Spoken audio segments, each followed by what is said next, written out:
morning. Welcome to today's webinar. We're going to talk about multi-team, VDC, and LOD. We have the presence of Annie Anjana, co-founder, CEO at Arcaline. With over a decade of experience in the AEC industry, he has garnered invaluable insights and honed his skills to become a visionary leader. And Dr. Will Iker, PE, PhD, is Director of Research and Education at BIM Global. Dr. Will Iker will be moderating today. Welcome. Thank you very much. And Ani, I appreciate you making time to be with us today. We're going to be talking on some interesting topics. I think we're going to kind of do a mix. And there's a few things I'd like to just, share with the audience. Ani is bringing us over, close to a decade of experience in concrete with building information modeling. You recently started your own consulting practice. But Ani, I'd like you to share a little bit about your background and what you're doing at Arcaline as we look to get started here.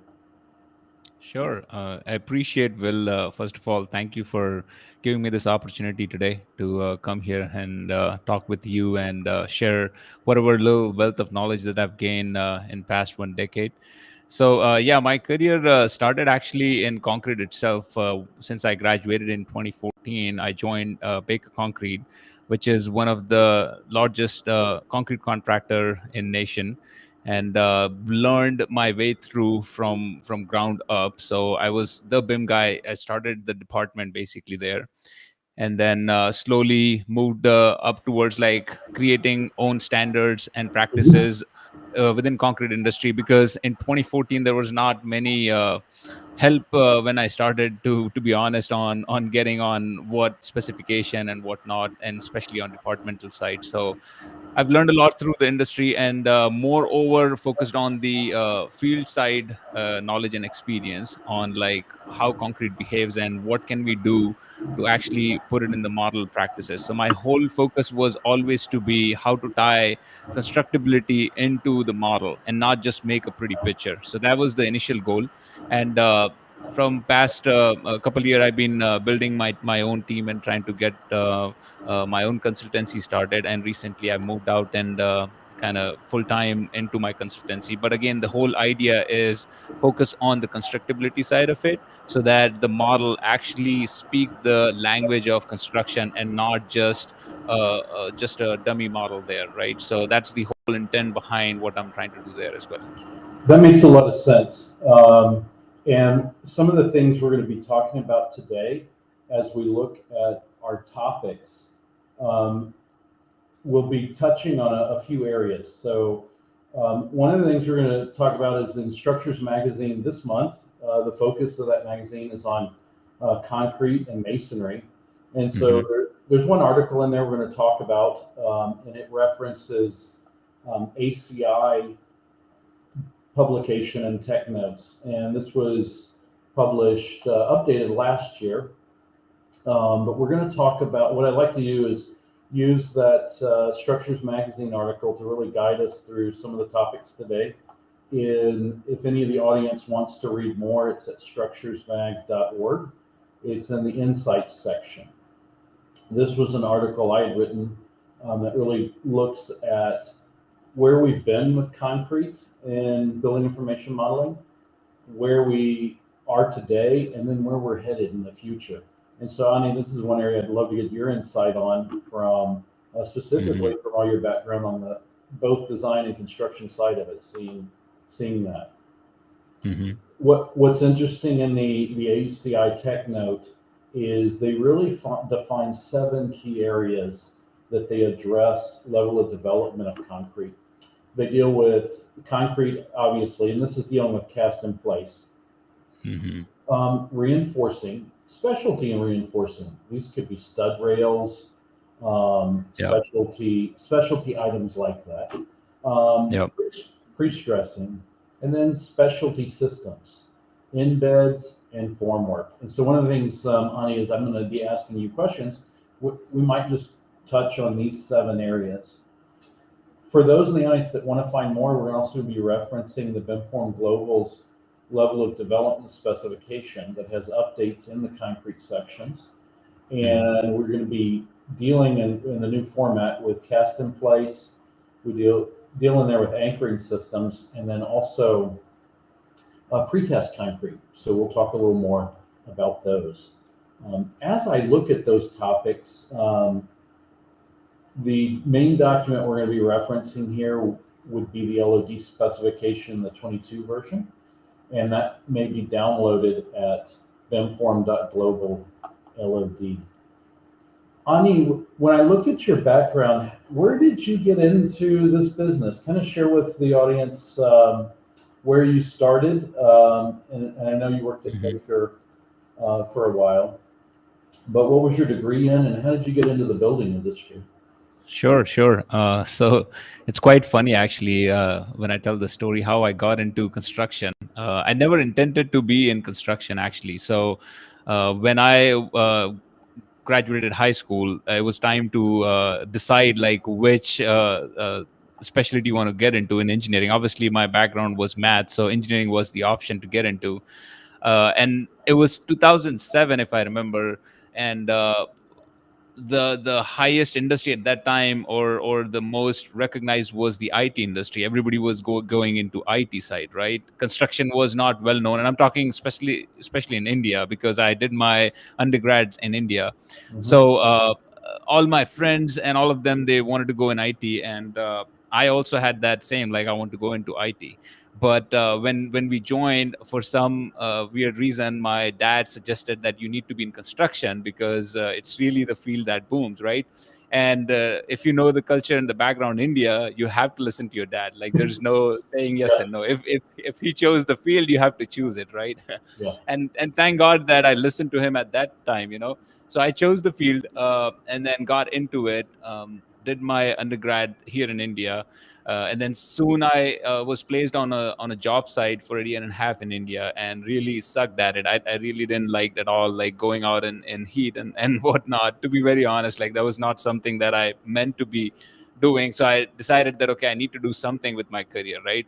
So I started preparing for my higher education, and then I decided, okay, let's go to US and do my higher education from there. And I got my admission in University of Florida, Rinker School, and then started doing my master's there.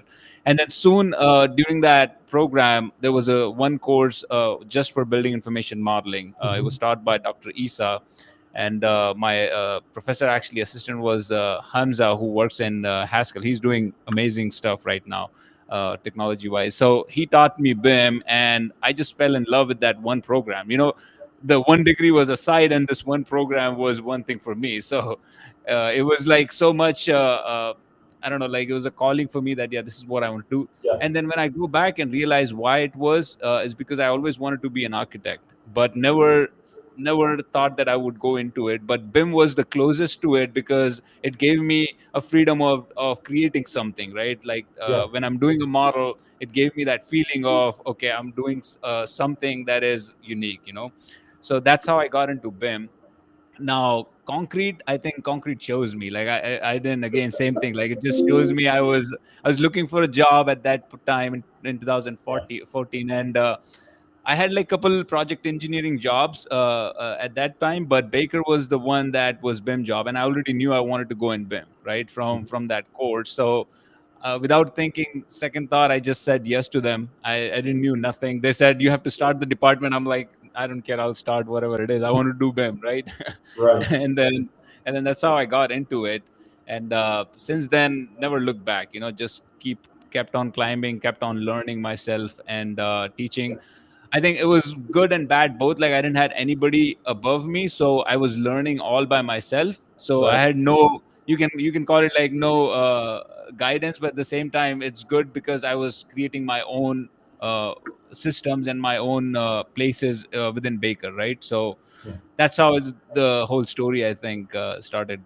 But I think you probably had a lot of feedback though from not on the BIM side but the concrete side. I think what's interesting is when you start something like that, Hmm. there's so much domain expertise, not in the BIM but in the systems, where there's people around you. You can say, "How are you doing this? Could we do it better?" Kind of process Hmm. workflows. Um, Well, let's start with kind of the first out of that American Concrete Institute tech notes. Um, let's talk about just concrete in general. Um, Hmm. and where do you see that with cast in place, and where did it start? What kind of were you modeling? When you started now almost 10 years ago, were you doing picking a few pilot projects, or was it parts of projects? Where did you start in that journey? And then more recently, what do you look at? Is there projects that are just obviously a huge benefit to model where the geometry is complex? Kind of share with us that angle of it. Hmm. Sure, sure. Yeah, so when I first started in this journey of modeling and taking the concrete model, I think the first thing I did was a lot of pre-construction models, Mhm. because that was the first thing they wanted to like test out. So a lot of 4Ds, they were doing bid presentation, so I was helping them a lot. But then slowly moved into operation, and at the beginning it was actually a fight, to be honest, because a lot of people had no idea what BIM was, right? Right. When I would go on a job site, I would say I'm doing BIM, and in Baker there's a whole department called Beam, so they would understand me as Beam, which stands for Baker Equipment and Material. So they would think that I came from Beam. I'm like, no, no, I'm BIM. So I have to explain them what exactly BIM stands for, right? So it was Yes. funny in that sense. So then really have to like teach a lot of people what exactly BIM can do. At the same time, I was teaching myself. So it was kind of going, learning back and forth. What I was learning, I was teaching them that this is the benefits that you get out of it.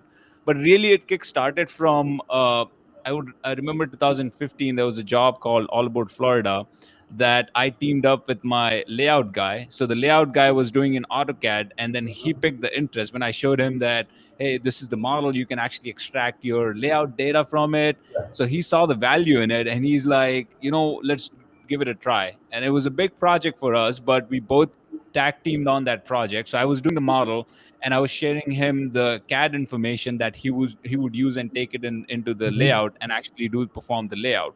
So that's where the whole cycle started, and everybody saw the value in it because I saved a lot of his time that he didn't had to do any of the line work. All he was doing is double checking my work, right? Right. So and they were getting a lot of benefit out of it. So one, obviously the layout was the huge, and then out of that we were producing quantity takeoff. So we were actually breaking the project by their pores by sequence and giving them the accurate takeoff, which they loved because the takeoff they get during the bid phase is not broken down into how they would actually build it. They're not broken down into levels or by pour breaks. So when I was giving them that information, it was very helpful to them just to double check their quantities, and a lot of time we did found there were some few mistakes. And in concrete, I would say like maybe couple yard cost a lot, right? Nowadays, concrete is Yes. very Yes. expensive.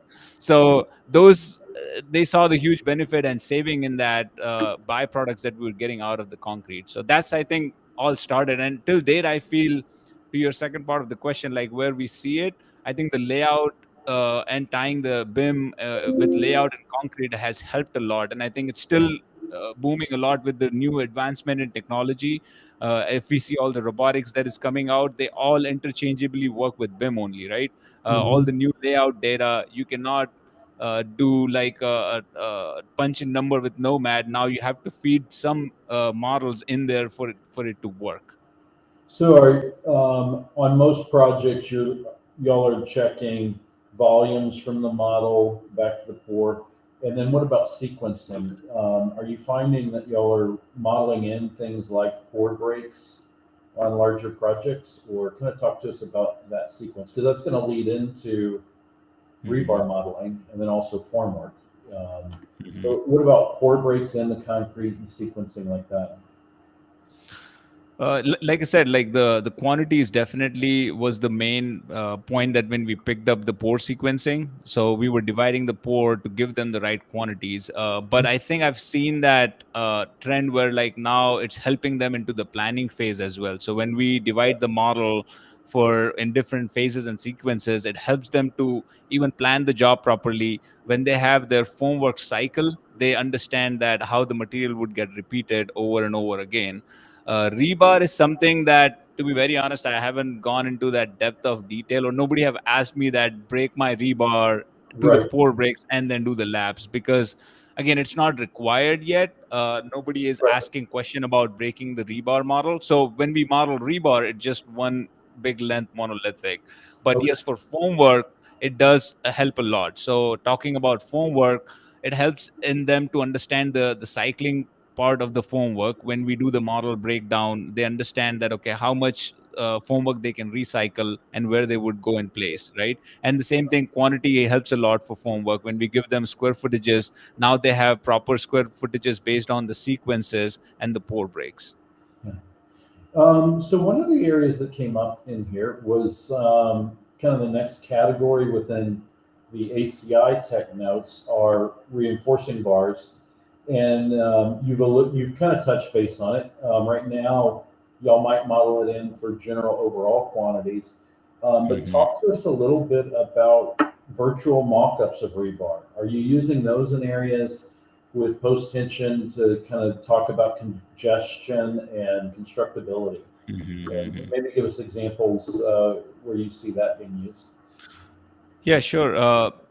Again, like for doing rebar modeling, I don't think the industry is yet there to do all the coordination using rebar. I mean, I've seen project where people have tried it Mhm. and failed miserably. Like, we actually had to hide all the rebar every time. Like, they first initially they asked, like, we want to do LOD 400, spec everything, model all the rebar, and then when they started doing the clash detection, each and every instance was clashing with the rebar. They got like thousands of clashes with each rebar.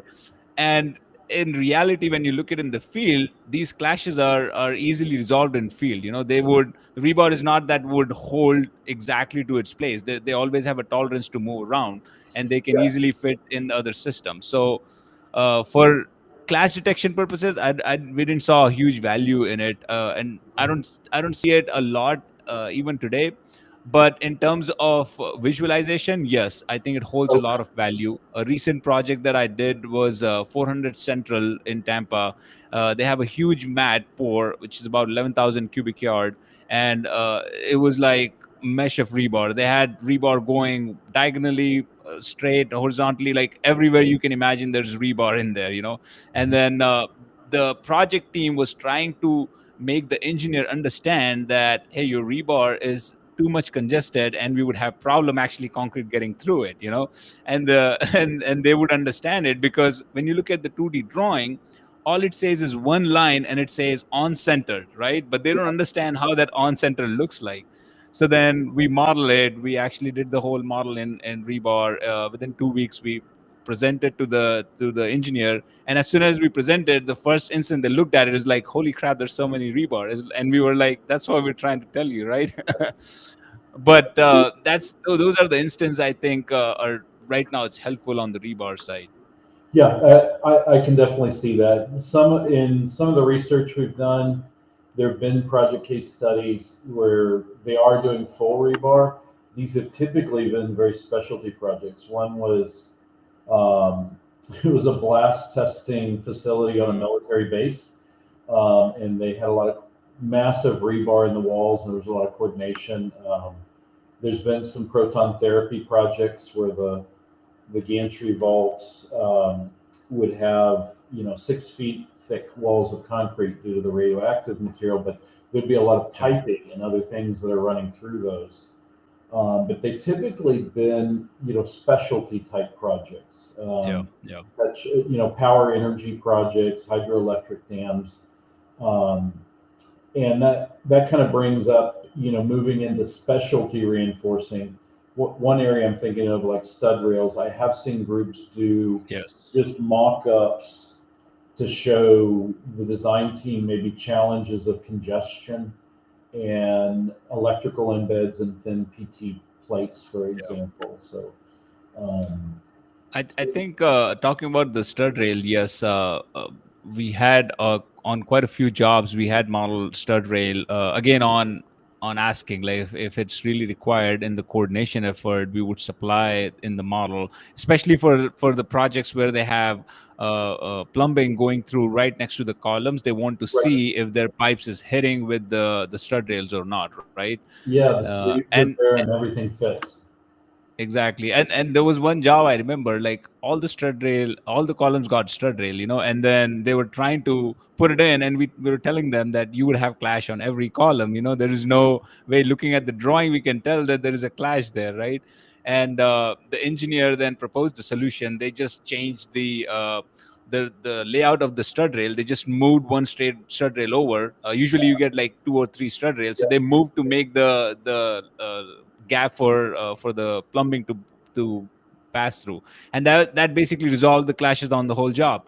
And we were like, we model all these stud rail for no reason, and all it needed was one answer from the engineer. So a lot of the time, these situation comes in, but some instances are really key, where you have projects where not all columns get stud rail, and that's where it comes in handy. We created like special stud rail families. Now it's fully parametric in Revit, so we just place it and type in the numbers looking at the stud rail, and it produces the exact amount of stud rails that is required. So it has become more efficient process now in order to place. I think another item, specialty steel, when we talk, is embeds and anchor bolt, right? Yes. That would be in the same category. And like you mentioned on the specialty projects, that has been a huge value that we have seen, modeling all the anchor bolts and embeds. The reason being is, a lot of time the steel suppliers, who when they design these embeds, they don't necessarily think about other clashes that the steel would be doing, especially with formwork, right? So when we put formworks together, how this specialty steel would interact with that. So they don't really necessarily take care of it. But when we model it, we can really tell that, okay, there is a conflict, and we're not able to place this concrete exactly the same way that you would do in other normal cases. So that's where it helps us to model. One instance I remember recently, there's a project we did in Alabama. It's a melt shop. Uh-huh. The size of the embed was 14 feet by 7 foot tall. Have never seen an embed that huge. Yeah. So when we model it, it looks tiny, but when they showed me the real picture on the job site, and I was like, holy crap, this is huge. So then, using the model, we actually did our pour breaks and sequencing to make sure that how to put this embeds in place, right? So we were actually using the model to get the location where the cranes would sit, and how would you actually form and place this, because this was at elevation 60. So this embed place sits at elevation 60, and then how you do all of that. Model gives a really good visual tool in understanding the scope and the size of that huge plate. No, that's a good point. What we're touching base on it in the BIMform Global LOD spec can be found in the section on concrete anchoring Hmm. systems. One area I think I'd like you to touch base on, Ani, is just the number of different companies involved when we talk Hmm. about concrete reinforcing and specially reinforcing. And I think we could probably roll in pre-stressing and post-tensioning, because that's one of the other categories in the ACI tech note. But I'm thinking about, if you had a data center or some kind of industrial type Yes. telecommunications building, you're going to have inserts for MEP and telecom system hanging. And so that's Hmm. done by one entity, perhaps the electrical contractor. You're Yeah. going to have conduit and electrical receptacles going in. You have the rebar, and that was developed by the rebar fabricator. But once that rebar leaves their fabrication facility, isn't it often really the rebar placers that may be a different company, maybe self-performing under Yeah. the concrete contractor? And so this happens in other manufactured content, such as bar joists, for example. The bar joist manufacturer won't know where that bar joist is finally set in the field. Hmm. It may be a few inches one way or another. They will Hmm. model typically to LOD 350, but many Yeah. will exclude LOD 400. And then I'm also thinking, you have the formwork placers, you have the general contractor with their content, you've got sleeves, those might be put in by the plumber. But maybe just kind of talk to us the cast of people that are just in Yeah. like we see a concrete slab, but where have you seen the most challenges in coordination? Maybe in what doesn't get modeled out of this Yeah. kind of content. Again, I think it goes to the specialty projects. Like on a normal commercial projects, you don't have a lot of steel interface coming through it. But on a specialty project, definitely there's a lot of people involved. One instance recently I had is a proton project we worked on. Again, like mass concrete, huge walls.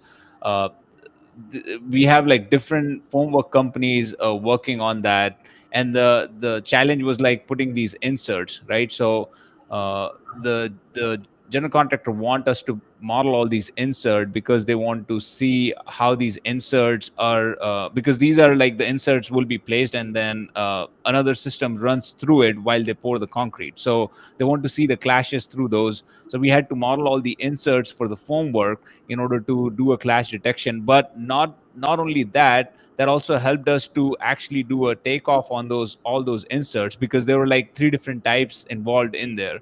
So when we model it, we had to tag them separately so that we can get an actual count as well as do the clash detection with it.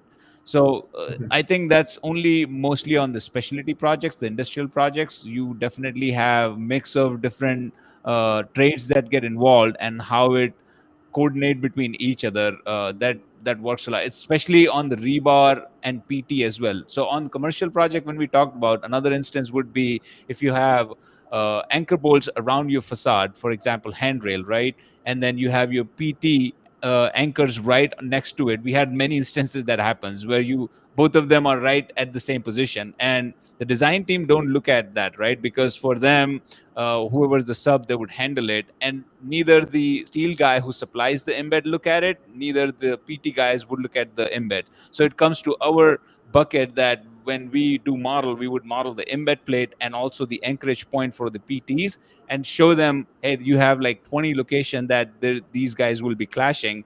Either you have to move your embeds or anchors for those PT. Most of the time the embeds moves around, the PT leaves in the place. But yeah, we've seen those instances happen. Talk to us. One of the questions that came in, I believe it's Wadith. He brought up railed systems where you've got rail embeds, sometimes referred to as Halfin anchors. Halfin's one manufacturer, one of many that manufactures them. But these are typically used in curtain wall and facade type attachments at the perimeter. Talk to us. Talk to us a little bit about connecting facades to concrete. Do you see work there where the facade manufacturers and modelers are keeping up with the work you're doing in concrete? In my experience, not really. Like we get shop drawings at Max. There are some really good manufacturer or facade contractor that actually do the model, and if we're lucky, we can get their model to incorporate within our model. But nine out of the 10 time, we don't really get that information. So all we get is their 2D drawing, which is the shop drawings, and then we have to use that shop drawing and model those embeds in our model, because a lot of time we are doing LOD 350 model, which we are putting all the miscellaneous embeds. And again, same reason, when we put those embeds, it's for us when we do a deck so that we don't miss it, right? So when we produce our concrete line drawings, we want to have everything that goes into a deck. If we talk about a commercial job, right? So what we do is like have every information that comes from different subs. We want to model it and put it in one drawing and give it to the field team so that they don't have to look at 10 different drawings to find their information, right? Right. So at this time, yes, I would say we're not that lucky that we get model from everybody. We have to put our models in there. Yeah, I think it's a good point. That's some of the case study projects that have been submitted in the research we're conducting at BIMform Global are. I see some where you've got a mixture of stone, curtain wall, other forms of masonry, architectural Hmm. precast coming together. And I do see a good, a challenging disparity in the industry between those different systems modeling consistently. At Yeah. least the 350 where they're modeling in interfaces with other systems. Yeah. Um, moving on down through the kind of the topics that are covered in ACI's document, and just as a reminder to the audience, we're going through the 7 major areas that are addressed in ACI's tech notes, and that's Hmm. 131.3, and it's the 22 Yeah. versions that came out last year. So mention a little bit about pre-stressing, and one of the areas we also talked about is we're going through hitting some of the topics that are in this article in Structures Magazine. And Yeah. one of the areas we talk in there is um, post tensioning, and then Mhm. also use of reality capture. So one area that's new to BIMform Global's LOD spec is addressing LOD 500. No prior national LOD specifications really addressed LOD 500, and Mhm. then also tolerances. And you mentioned a little bit about tolerances in your stud rail example, but in the case study here in this article, this was post tensioning, and this one Yeah. the owner did want post tensioning model. They wanted an as built, Yeah. and in this regard, we needed to actually specify tolerances in 2 directions. The, you're laser scanning on top of moving form deck on an elevated deck, and it's bouncing around because to get this scan, you're the day before the pour.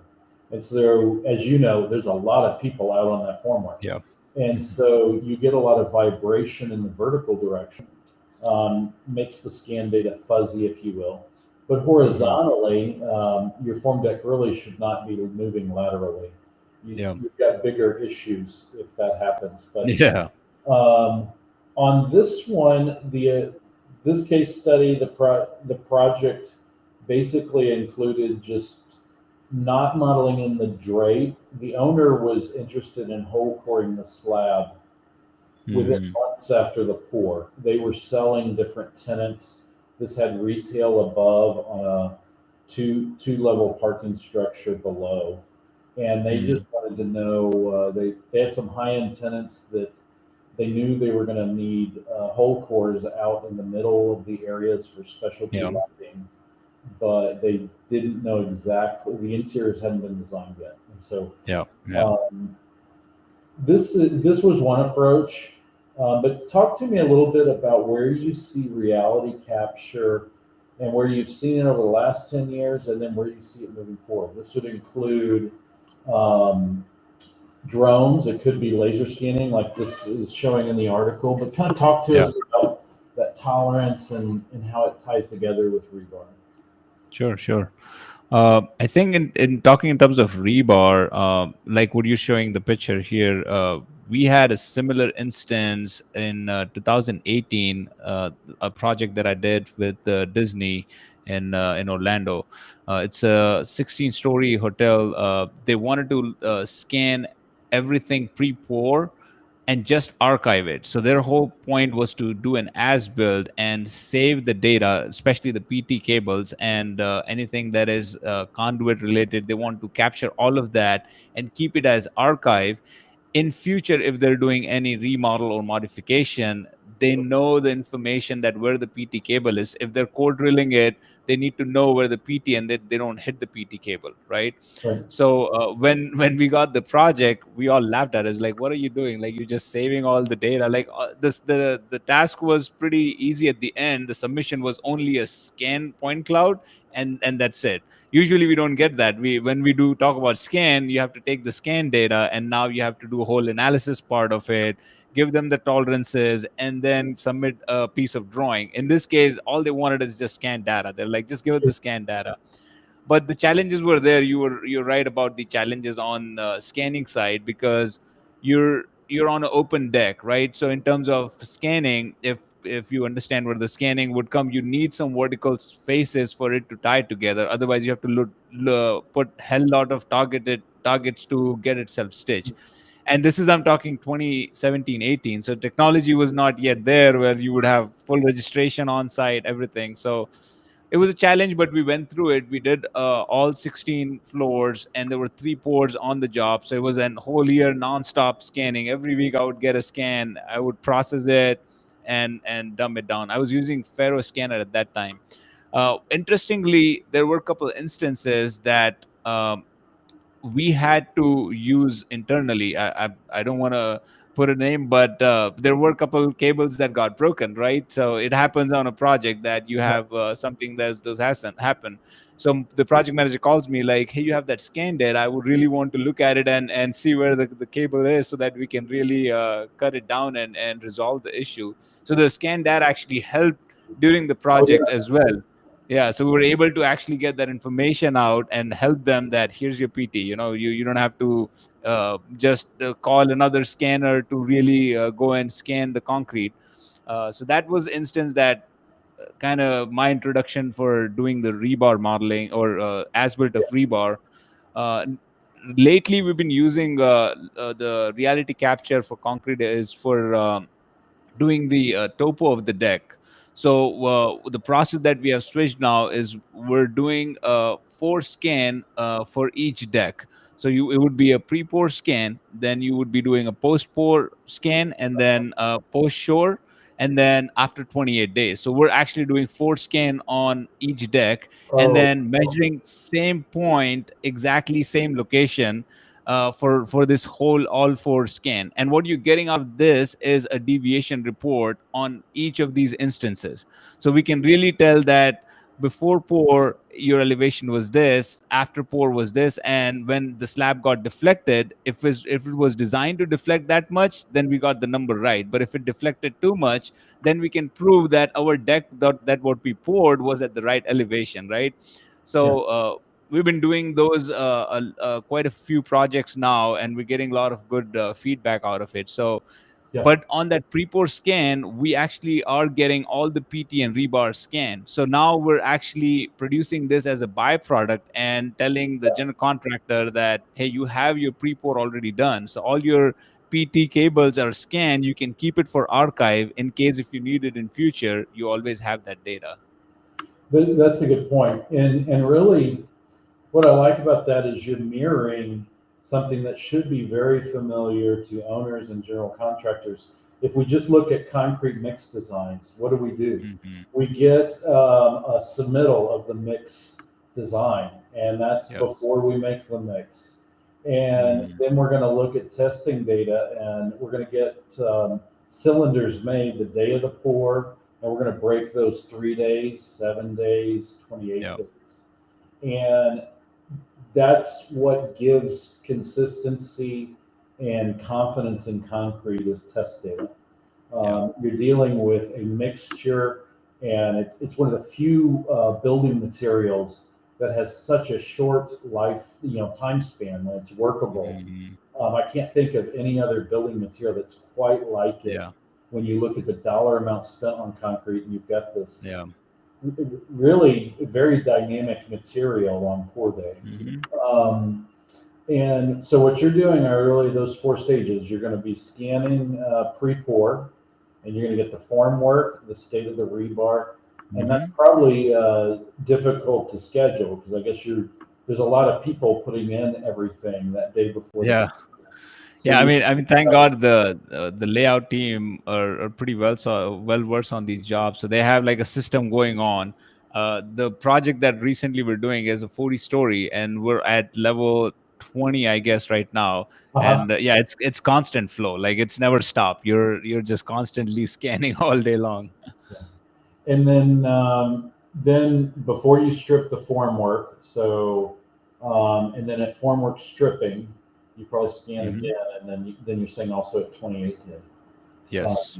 I think. Do you see in the future? Yeah, in one, I think this could be a great white paper. But do you see in the future where owners might just start specifying that as part of their testing requirements? I mean, there's Actually, already. not. other No, areas? not in future. Not in future. This was requirement from the owner on one Oh, of the really? job. Yeah, because well, actually, not the scanning was not the requirement. The Yeah. requirement was they want the same point on all of these instances. So Okay. you can do it either with your layout robot or anything else. So then we figured a system that it's way better to do it with the scan rather Yeah. than doing with the robot, right? Oh, that's incredible. Yeah. Um, and and that, I think that could actually be a whole nother webinar for another day. Yeah, But it could be. Yeah. Yeah. It's pretty it's still vast very, topic to go into. Hmm. but a lot of that goes really at the heart of LOD 500 is the as-built verification of the Hmm. systems. Um, we talked a little bit about, specialty systems. Um, this is one that often comes up, just embeds in general, and I think we've kind of touched on it in some places. But kind of walk us through the kind of different embeds you encounter. We've touched on curtain wall ones. We've also talked about masonry embeds, but um, kind of talk to us on who you see typically putting those in, and which Hmm. ones, in without naming any names, which which types of embed systems you typically see modeled better, and where are people still in 2D? And Uh, yeah, we might include in that tilt wall construction. That's another one yes. that comes up. Yeah, yeah.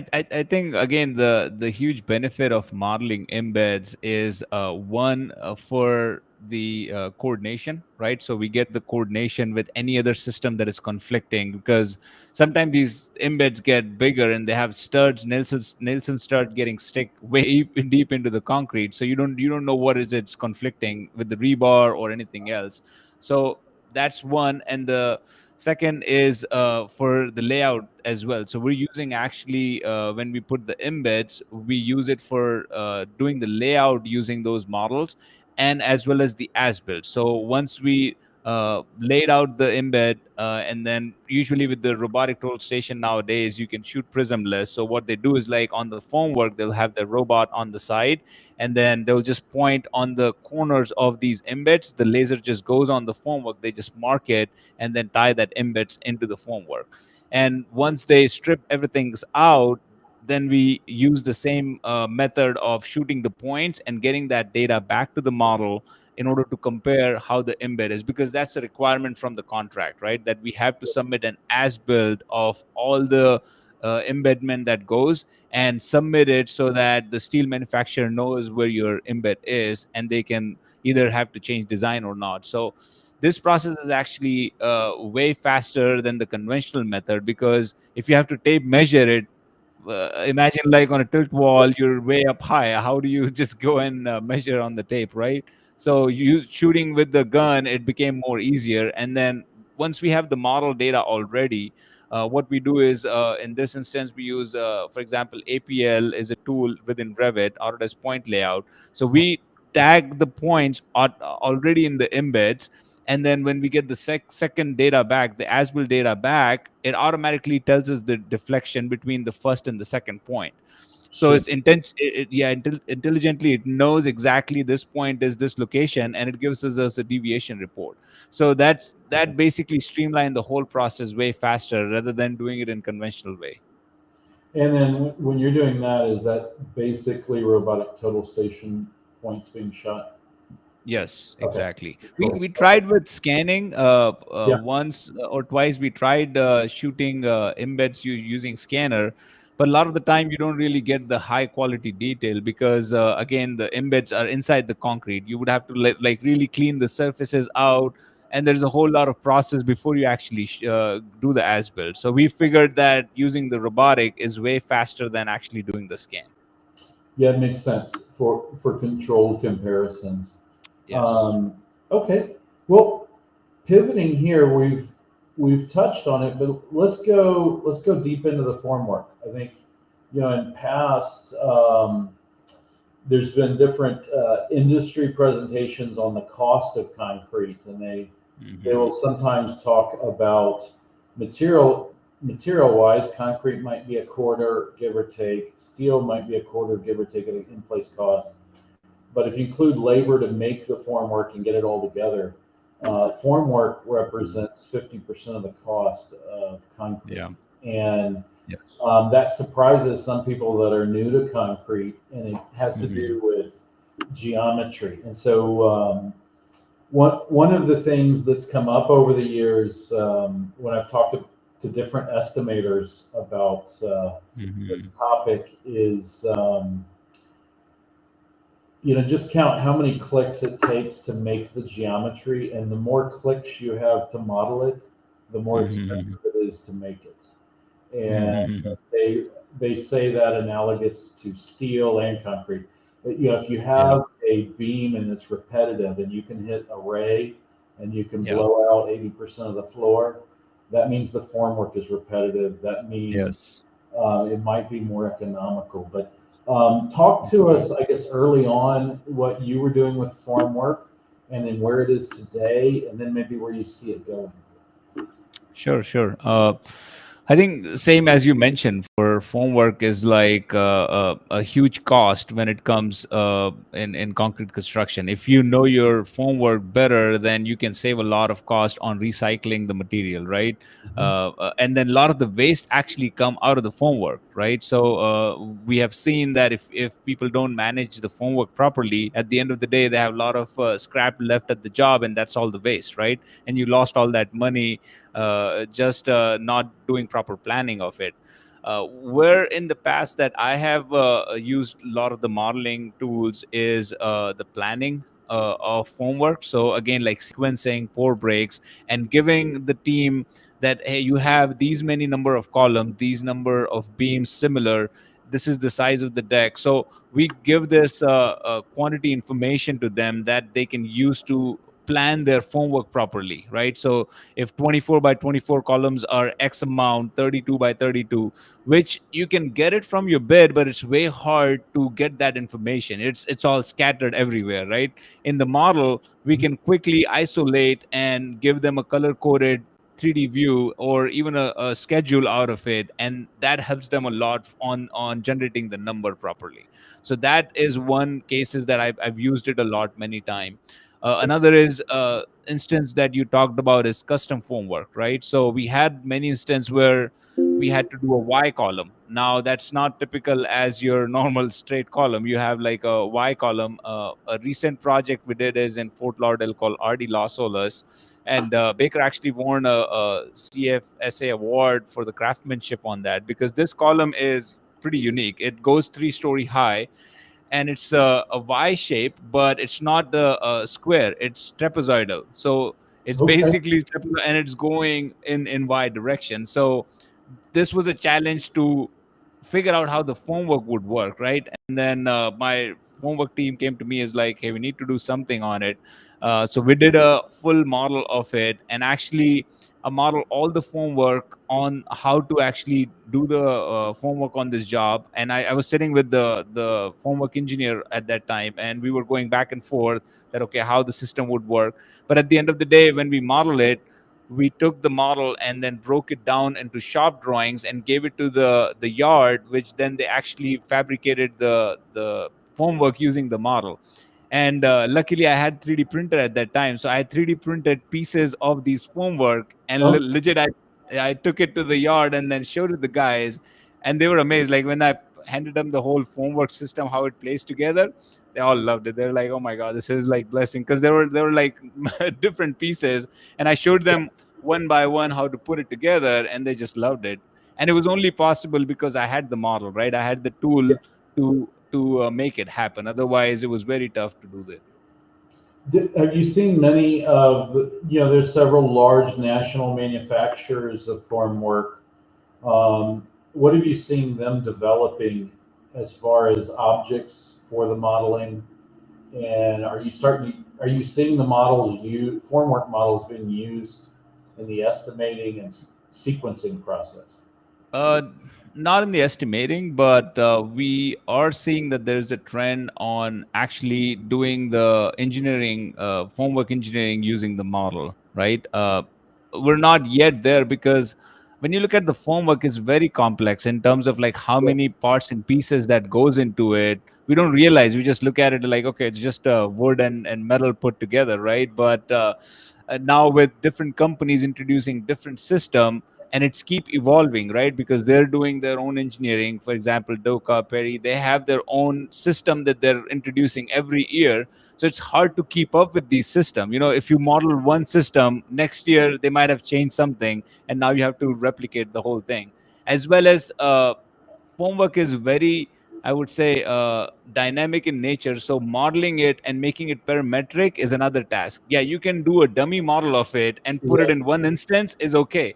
But if you have to make it parametric where you can use it over and over the year, it becomes more challenging, because you need to have engineering and formwork knowledge first to model it, right? Right. Otherwise, you won't be able to just put it together. And this was actually the challenge when we looked into it, that okay, let's start doing formwork modeling.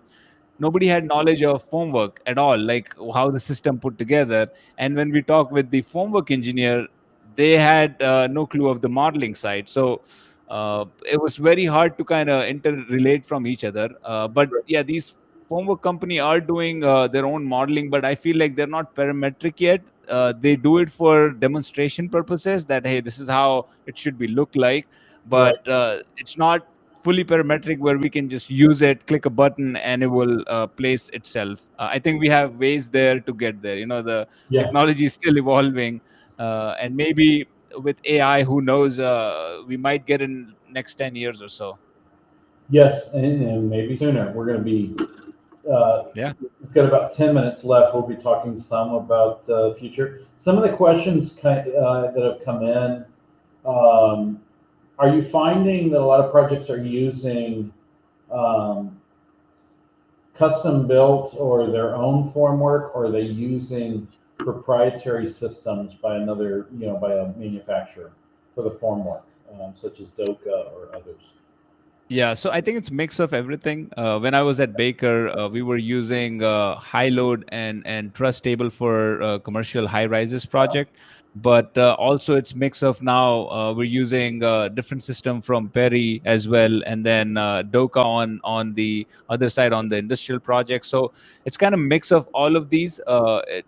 Again, it's when you go into the formwork side, there's a lot of system that keeps Sure. on evolving over the year. And people don't understand, when they think about concrete, they feel like, oh, it's just one industry, like you just do pour concrete. But within that, there's so many different Yeah. areas of the specialty you go. Like industrial is totally different than commercial. Water treatment plant is totally different than your bridges. There's so much different nuances when you go, and foam work changes from each different type within this industry, right? So it's Yeah. kind of mixed of all of that. Yeah. And we've seen some projects where availability got to be an issue. We've had other projects where um, they were going to start construction of the building from one direction, and then Hmm. something happened, and they needed to start, the support sequences from another direction, and that Yeah. affected where pour joints went. And so we would get areas where pour breaks might be adjusted some after Mm. all the shop drawings have been approved and modeling, and then we're, Yeah. we're looking, what to do there. Um, Does happen. I think all really good comments coming in. I guess in the time we've got probably about 8 minutes, left. Okay. Where do you see the future going? You mentioned AI, and I think some areas we've seen computer power drastically grow. We've got cloud storage topics, Hmm. laser scanning. There's large data sets. Yeah. Rebar elements in some of the common modeling platforms have come a long way in 10 years. And we're really using what I'd call 2.5D elements, where it's a wire-based element, but it has rendering capability where it looks like a 3D solid element, Yeah.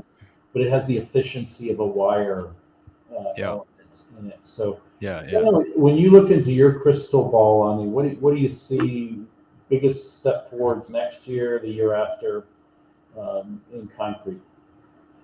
In terms of AI, in especially in BIM and concrete industry, I would say that the first would be, instead of BIM, it might go into the documentation side Mhm. before it goes into the BIM side. I feel like documentation would be the easiest one to hit on with AI, because when we look at the project, there's a lot of moving parts and pieces, documentation here and there. So AI could definitely tackle that problem at the very core of it. And then when it comes to the BIM, obviously, a lot of these the tasks that we're talking about, and concrete is actually very simple to model. Like when you talk about concrete, there's not a whole lot to model it.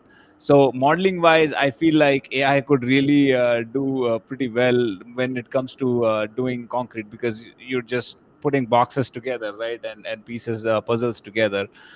So that could be one, but I feel like still there is that constructability part that needs to be figured out. AI could generate a model quickly, but how do you make a model which is constructible, right? We all talk about uh, the model needs to be actually representing the actual construction in the site and the sequencing. So that might take some more year for AI to learn and get better with that. Hey, your column needs to stop right below the beam. Usually they would just throw it all the way up, and that's a big mistake. If you pour the column high even a foot, then you have to chip it down because your beam bottom is right there, right? So all these little things, I think, will take some time, but it might come. I mean, who knows the future where it lies. I'm hoping for the best, and if it comes, we would want to embrace it, right? That's the whole point in agenda. I always talk about people fear the technology, that hey, technology is coming, I might lose my job. And I always tell people that technology is not going to replace your job, but people who are using technology will replace your job, right? So I'm there at forefront to adopt any technology that comes. Yeah, I really appreciate those thoughts. I see some work being done with drones and using photogrammetry for automating elements like post-tension cable review, doing overlays there. It's quick data that can be Hmm. captured. And of all the reinforcing elements, most post-tensioning cables are in colored sleeves that really contrast Hmm. well with the rest of the job, and Yeah. photogrammetry can pick those up. Yeah. Not as high a tolerance as laser scanning, but very rich value there. Yeah. Seeing it could pick up, to the point of granularity and resolution. At least are the right number of sleeves there, Yeah. and what is their relation to the post tensioning, and are the bundles of cables there? You might not make out, is it a 3 or 2 pair bundle, but you could at least Hmm. see it. Is there a bundle of cables there? Sure. I think another interesting area that has come up is um, models that become mindfully aware of their densities. For example, Hmm. what is the density of reinforcing about, column joints versus midspan? And I think another interesting area in the future is really looking at metrics of how many pounds of steel per square foot Yeah. for a floor system. And is this floor system in parity with Yeah. others? And how much steel is in the lateral system on a project that's in, Miami with hurricane winds Yeah. versus one that's, inland and Yeah. doesn't have those wind forces? And Definitely. and looking at this information in much broader ways. I think some other things that we've talked about, particularly brought up in the article, is there's been a lot of acquisition of firms. There's been areas of the country where smaller concrete contractors and precast contractors are acquired by larger ones. And these Yeah. larger firms have very robust BIM departments. And they are basically introducing Yeah. concrete BIM into markets that may have thought, we don't do it that way around here. And Yeah. so That's another big change I've seen. I've seen a lot of Yeah. smaller firms adopting the concrete BIM technology, but also mid-tier ones getting absorbed and bringing in BIM capabilities over those areas. Ani, Yeah. I want to thank you so much for your time. This has been a lot of fun, and I want Yeah. to welcome you back to really dive deeper on some of these topics and maybe look at case studies that your Yeah. firm is working on. No, Next, I really appreciate you inviting, and I had fun too as well. So I'm yes, I'm more than happy to go into a more discussion on any type of projects we want. Yep. awesome. And your firm is very robust. You do a lot of other things besides concrete. But, so I just wanted Yes.